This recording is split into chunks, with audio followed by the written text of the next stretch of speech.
Sir కూటమి ప్రభుత్వం అధికారం చేపట్టి దాదాపు ఏడాది కాలం అవుతుంది. ఏడాది కాలంలో పరిపాలన ఎలా సాగింది ఏంటి? ప్రజలకి ఇచ్చిన హామీలు ఎంతవరకు అమలు చేయగలిగారు? అంటే కూటమి ప్రభుత్వానికి, గత ప్రభుత్వానికి ప్రధానంగా ఒక వ్యత్యాసం అనేది చాలా క్లియర్‌గా కనబడుతూ ఉంది. ఎందుకంటే గతంలో ఎక్కువగా బూతుల పురాణం అనేది ఉండేది.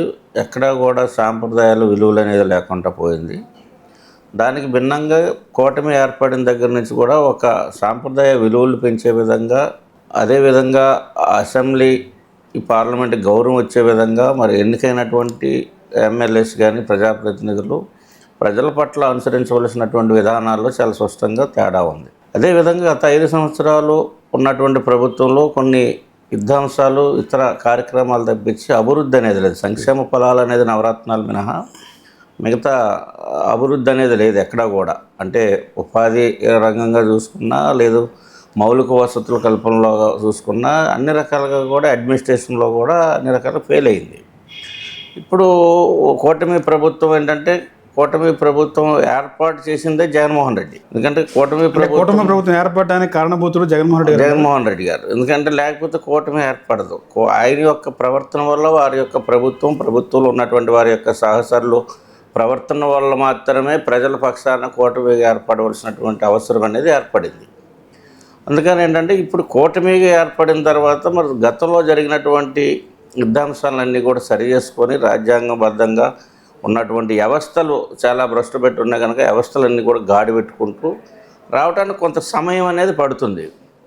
ఆ సమయం ఇప్పుడు ఏడాది కాలం గడిచింది, సంవత్సరం పైన వస్తూ ఉంది.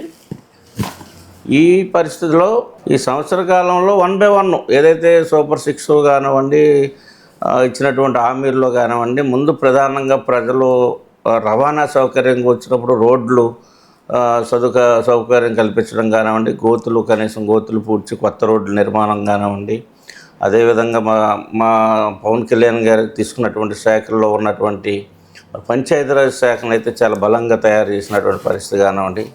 ఎట్ ఏ టైం, ఎందుకంటే మేము కూడా సుదీర్ఘకాలం ఉన్నాం కనుక 13,326 గ్రామ పంచాయతీలు కూడా ఏకదాటిగా ఎట్ ఏ టైం ఒకసారి గ్రామ సభలు నిర్వహించి, గ్రామ సభలు మొక్కుబడిగా నిర్వహించడం కాకుండా దాంట్లో ఉన్నటువంటి అవసరాలు ఏ రకంగా మనం ప్రమోట్ చేయగలుగుతాం, దాని నిధులు ఏ రకంగా మనం ఆ గ్రామ పంచాయతీలకు ఇవ్వగలుగుతాం అనేది కూడా ఒక ఎస్టిమేషన్తో మరి భారీ స్థాయిలో మరి దాదాపు 5,000 కోట్ల పైన 30,000 వర్కులకి ఎట్ ఏ టైము ఆ యొక్క గ్రామ సభ నివేదికను ఆధారంగా తీసుకొని ఆ వర్క్లన్నీ చేయడం జరిగింది. మరి అన్ని రకాలుగా చూస్తూ ఉన్నాం.